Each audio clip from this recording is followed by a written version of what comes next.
Salutations, and welcome to the Roll20 tutorial for Spunions, Part 8, Whispering and Whispering Macros. Let us commence with getting started. So ripping right along, snap out of it, we're going to go into a little thing called whispering.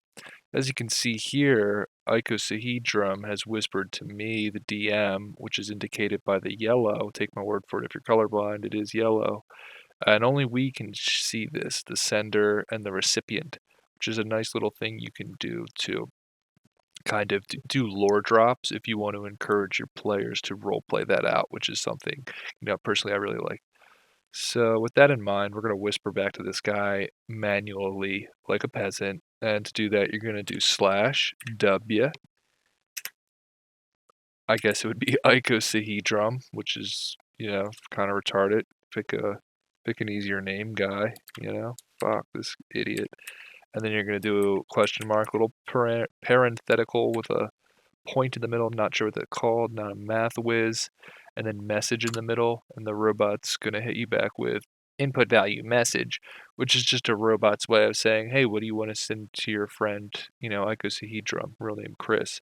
And I'm going to send kill yourself back to him. And now he can see that. And only us share that little dialogue. But, like, let's say his character bumped into some shit. I could whisper to him, hey, you smell dookie on the wind, where no one else may smell that dookie because of Chris's character's high perception. So how do I make that easier? That's kind of clunky and unintuitive, especially when you're playing a tabletop RPG, which often takes long as it is. You're going to want to minimize, time spent doing really anything to kind of keep things moving along. So to do that, we're going to get fancy with it. We're going to make a macro. To do that, we go to collection, which is this tab. We go to macros, add. And first things first, we need a name. And, I'm a utilitarian. We're going to do whisper Chris. And if you'd like, you can put Chris's character's name in parentheses to help with the role play. And let's say he plays a character that likes to be called BC.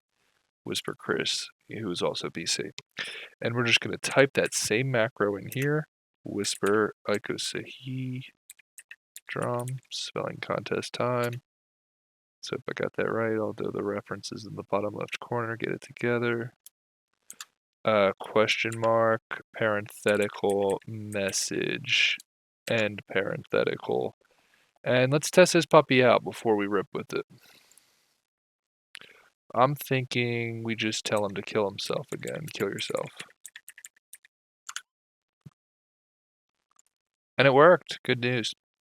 So we can change. We can save it now. And go back to collections. Click right here for it to have it in bar.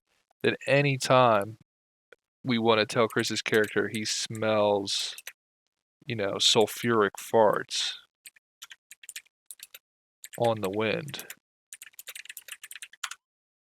we just type that, and only he can see that, and he can say to the rest of the party in game, hey guys, hold up, I smell farts on the wind.